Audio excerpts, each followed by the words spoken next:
Բարև ձեզ սիրելի ժողովուրդ, ես սենց սպոնտան որոշեցի եթեր դուրս գամ, որովհետև մի քանի պատճառ կա ձեզ հետ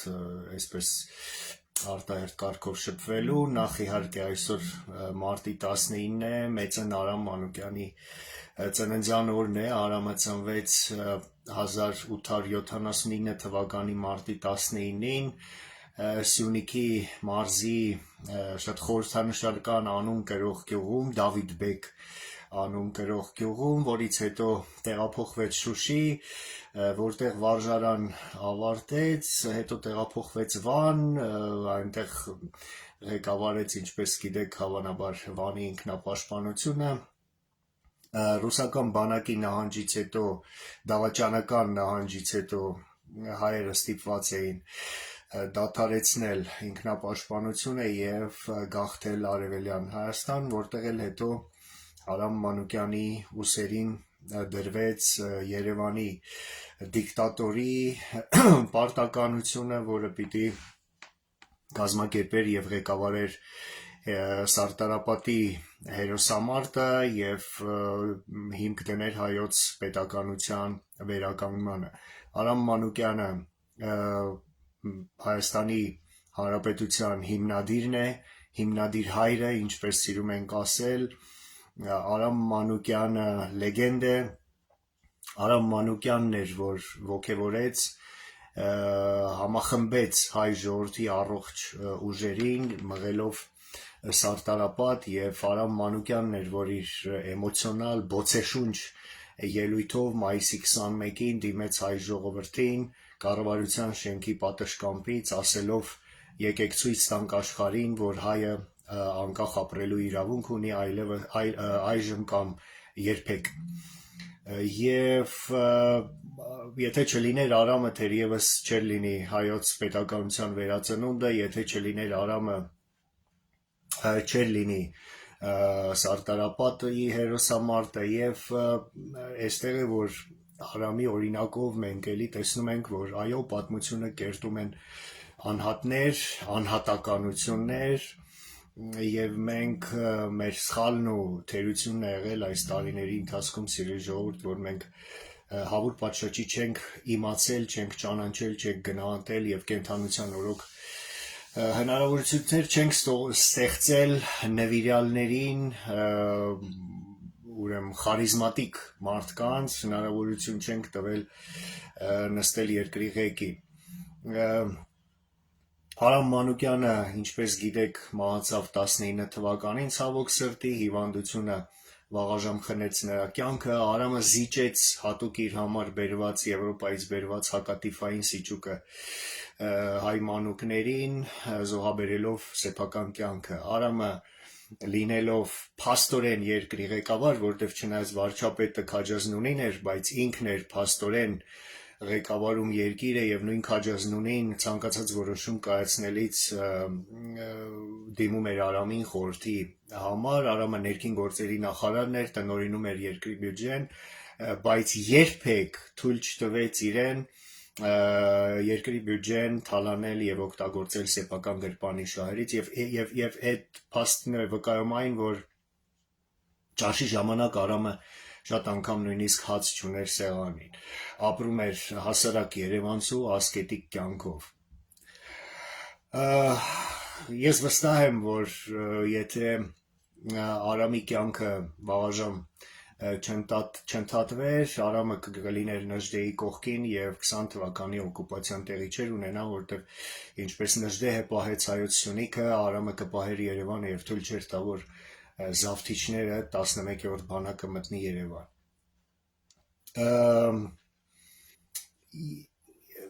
Պատմության դասերը քաղելը կարևոր է պատմության սխալները չկրկնելու և ճիշտ ապագա կառուցելու համար։ Եկեք մտածենք մի պահ, ինչ տեղի ունեցավ 1991 թվականին։ ԽՍՀՄ փլուզման ժամանակ Ռուսաստանը հանդուրժեց, որ Վրաստանն ու Ադրբեջանը հռչակեն իրենց առաջին հանրապետության վերականգնումը, իրենց հռչակեն Վրաստանի եւ Ադրբեջանի առաջին հանրապետության իրավահաջորդ եւ 70 տարվա խորհրդային տարիները բնորոշեն որպես օկուպացիա։ Հայաստանի պարագայում Ռուսաստանը դա թույլ չէր կարող տալ, որովհետեւ հենց Հայաստանի ձեռքում է գտնվում տարածաշրջանի բանալին։ Հայաստանն է այն պետությունը, որը ունի իրավաքաղաքական բազա, փաստաթղթեր, օրինական լեգիտիմ փաստաթղթեր, որոնց ճանաչումը աշխարհին թույլ կտա կոտրել Մոսկովյան պայմանագրի, Չարաբաստիկ պայմանագրի, որի տարելիցը մենք նշեցինք ընդամենը 3 օր առաջ, հետևանքով ստեղծված ստատուս քվոն։ Եվ հետևաբար Վրաստանի եւ Ադրբեջանի կողմից իրենց առաջի հանրապետությունների իրավահաջորդություն հռչակելը Ռուսաստանի համար որևէ վտանգ չէր ներկայացնում, իսկ Հայաստանի դեպքում ճիշտ հակառակը Ռուսաստանի համար անընդունելի էր, եթե Հայաստանը հռչակեր առաջի հանրապետության իրավահաջորդությունը դրանից բխող հետևանքներով, այսինքն Հայաստանը հետամուտ լիներ առաջի եւ միակ հանրապետության իրավունքների պաշտպանությանը։ Հետևաբար Ռուսաստանը ամեն ինչ արեց, որ դա տեղի չունենա, Ղարաբաղյան շարժման, Արցախյան շարժման ղեկավարների մեջ ներդրեց իր գործակալներին, Լևոն Տեր-Պետրոսյանին, որը եւ թույլ չտվեց, որ Հայաստանը հռչակի առաջի եւ միակ հանրապետության իրավահաջորդություն, կառուցեց երրորդ հանրապետություն, որը ռուսական գաղութ էր, քրեա օլիգարխիկ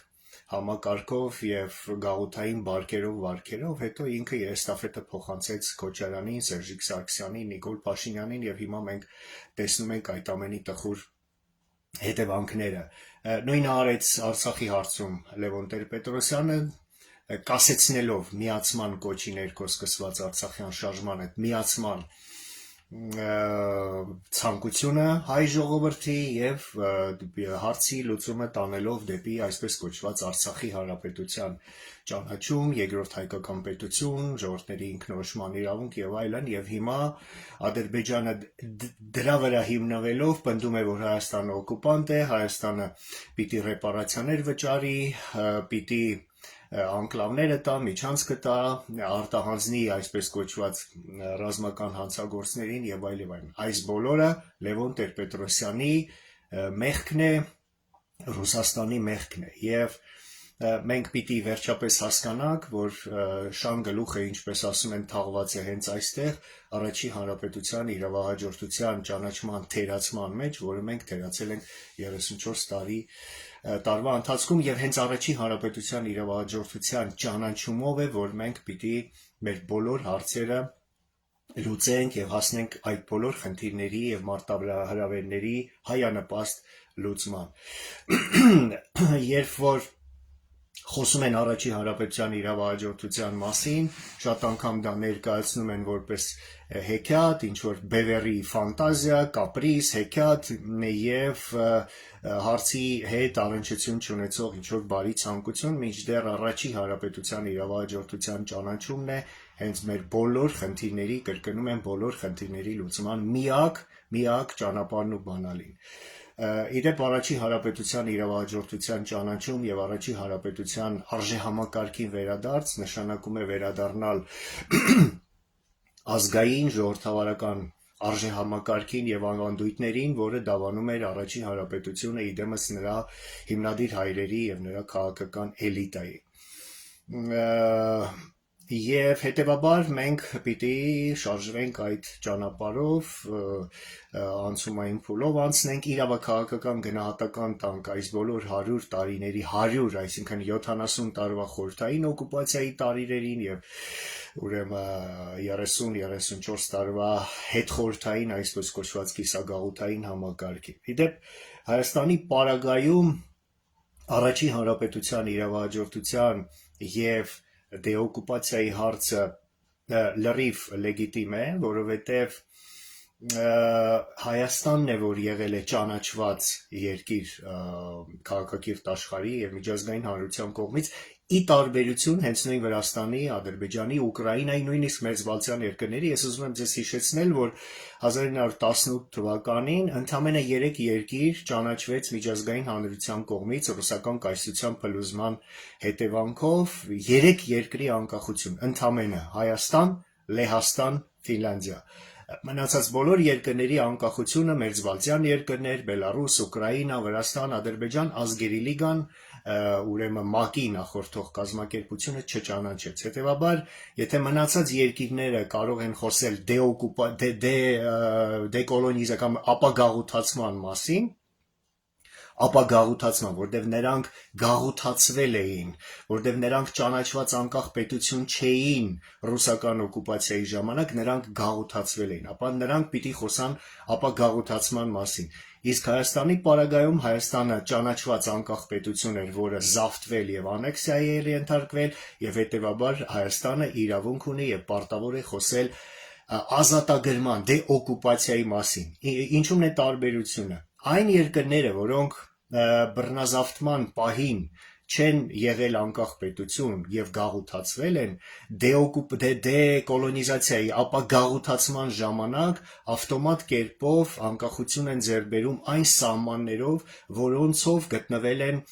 գաղութացված վիճակում։ Վրաստանը խորհրդային Վրաստանի սահմանները, Ադրբեջանը, Բելարուսը, Ուկրաինան եւ այլն։ Եվ այդ դեպքում գործում է միջազգային իրավունքի հայտնի սկզբունքը uti possidetis iuris, այսինքն ստացի այն ինչ ունեիր, այն սահմանները, որոնք դու ունեիր լինելով գաղութ։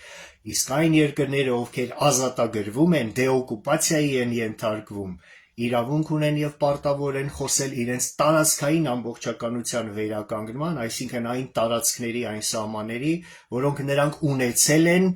օկուպացիայից, անեքսիայից առաջ։ Հայաստանի Հանրապետությունը ունեցել է 164,000 քառակուսի կիլոմետր ճանաչված սահմաններով տարածք, եւ Հայաստանը,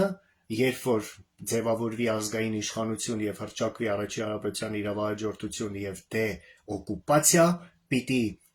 խոսի իր բոլոր տարածքների դեօկուպացիայի տարածքային ամբողջականության վերականգնման մասին։ Դա վերաբերվում է Արցախին, Գարթմանքին, Նախիջևանին եւ Արևմտյան Հայաստանի այն տարածքներին, որոնց մանդատը տրվել է Հայաստանին համաձայն Վիլսոնյան իրավարար վճռի։ Եվ սա պիտի արվի ՄԱԿ-ի միջազգային դատարանում քաղաքակիրթ եւ խաղաղ ձևով, սա ամենևին չի նշանակում պատերազմ։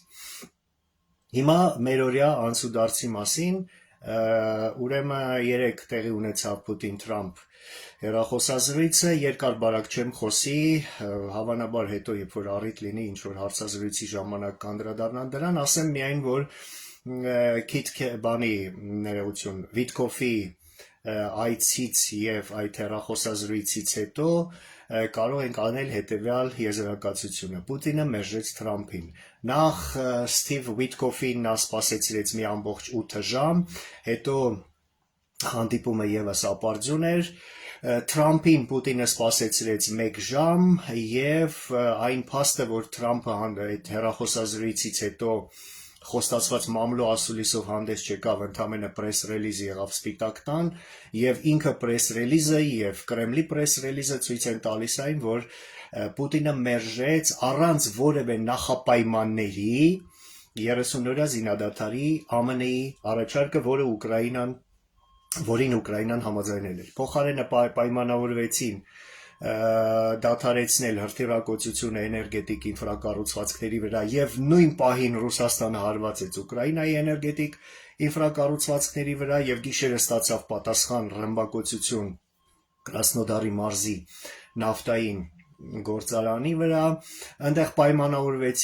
պայմանավորվել, հանդիպել, խոսել զինադադարի մասին, գերիների փոխանակում, հոկեյի խաղ, Իրանի հարցում զրուցեցին, որ Իրանը չպիտի կարողանա Իսրայելը ոչնչացնել եւ այլն, այսինքն բլա բլա բլա բլա, բայց փաստորեն Պուտինը մերժեց Թրամփին, Պուտինը մերժեց առանց որևէ նախապայմանների զինադադար։ Ինչ է սա նշանակում։ Սա նշանակում է, որ պատերազմը ոչ միայն շարունակվելու է, այլև լինելու է նոր էսկալացիա եւ արդեն հիմա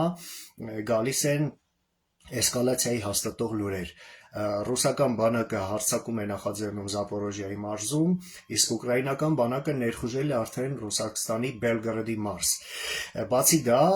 նախագահ Զելենսկին հայտարարեց, որ Ուկրաինան այլևս ունի սեփական արտադրության հեռահար հրթիռներ,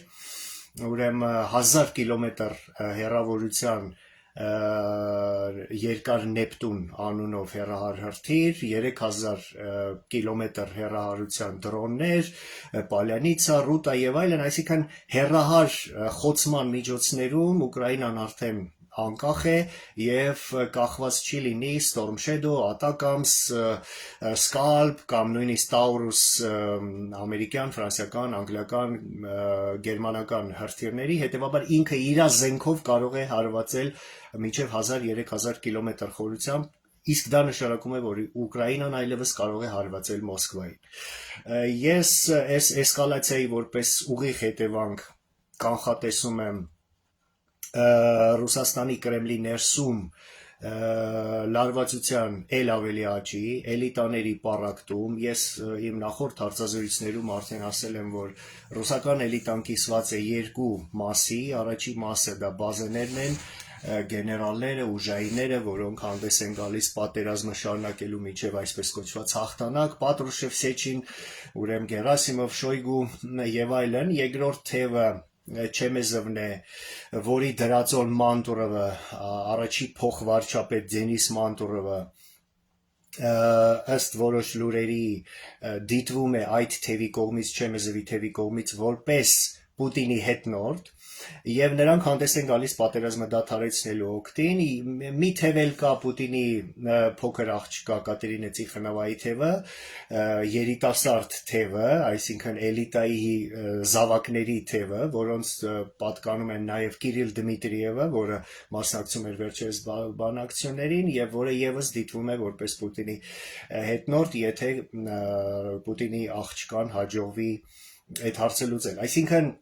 խոշոր հաշվով երկու թև կա, պատերազմի պաշտպանողներ եւ պատերազմի դադարեցումը պաշտպանող թև, նրանց միջև դիմադրությունը կաճի, բավական է նշել, որ արդեն համացանցում հայտնվեցին Պուտինի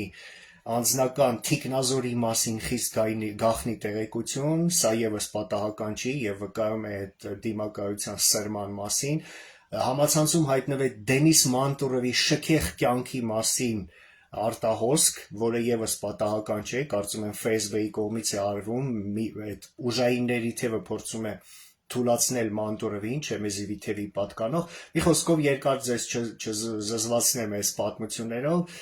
ասեմ միայն, որ ուժայինների թևը հասկանում է, որ պատերազմը դադարեցնելու դեպքում նրանց կյանքը, անվտանգությունը եւ ակտիվները կվտանգվեն, որովհետեւ պատերազմը դադարեցնելուց հետո հաղթող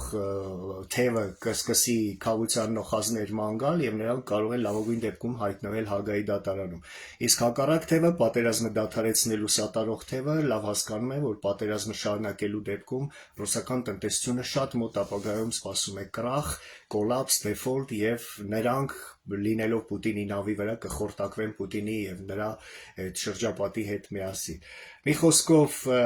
Ռուսաստանում սպասվում են տուրբուլենտ իրադարձություններ, խառնակ վիճակ, որը որ մոտակա ամիսներին շատ մեծ հավանական է, որ տեղի ունենա։ Լավ լուրեր են գալիս նաեւ Թուրքիայից, այս գիշեր ձերբակալվել է Էրդողանի համար 1 ընդդիմադիր քաղաքական գործիչը Ստամբուլի քաղաքապետը, որը նախագահական ընտրությունների ժամանակ նրա ընդդիմադիրներ կոռուպցիայի մեղադրանքով եւս 100 հոգի ձերբակալվել են, Թուրքիայում արգելվել է X-ը, Twitter-ը, YouTube-ը եւ մնացած սոցիալական ցանցերը, թուրքական լիրան գահավիժում է, թուրքական ֆոդդայի բորսան գահավիժում է եւ շատերը կանխատեսում են Ստամբուլում բողոքի ցույցեր։ Ինչի է սա լավ մեզ համար, որովհետեւ ինչքան Թուրքիայում վիճակը ապակայունանա, ինչքան Մոսկվայում վիճակը ապակայունանա, այնքան Իլհամ Ալիևը ձեռնպահ կմնա սադրանքներից, ագրեսիայից, որովհետեւ չի ունենա Պուտին-Էրդողան հենարանը, որը նա ուներ 20 թվականին։ Նաեւ վիճակը լրջանում է Նեթանյահուի համար, զինադադարը խախտվել է, ինչպես գիտեք, Իսրայելը վերսկսել է Գազայում լայնածավալ մասշտաբի գործողություններ, հետևաբար Նեթանյահուի գլուխն է խառը լինելու։ Եվ ես կարծում եմ, որ Ադրբեջանի կողմից ռազմական ագրեսիան մոտակա շաբաթներին, ամիսներին, այսպես չասենք հավանական չի, գոնե քիչ հավանական է, շատ ավելի քիչ, քան մի քանի շաբաթ առաջ։ Սա նշանակում է, որ իրադարձությունները արագանում են եւ շատ շուտով կարող է ստեղծվել բարենպաստ ռազմաքաղաքական, աշխարհաքաղաքական ֆոն մեզ հայերիս համար, երկիր ազատագրելու, հրապարակները ողողելու, ներկա պատուհաս դավաճանից ազատվելու եւ երկրում ազգային իշխանություն ձևավորելու համար։ Այսօր այսքանը, լավ եղեք, շնորհակալություն, հաշված ամիսներ անց առաջի հանրապետությունը կվերականգնվի, կվերածնվի եւ մենք դա կանենք ձեզ հետ միասին, շարունակելով Արամ Մանուկյանի կիսատ մնացած գործը։ Փառք Արամ Մանուկյանին, փառք առաջի եւ միակ հանրապետության հիմնադիր հայրերին եւ մենք պարտավոր ենք պատվով շարունակել նրանց կիսատ մնացած գործը։ Շնորհակալություն, լավ եղեք ձեզ։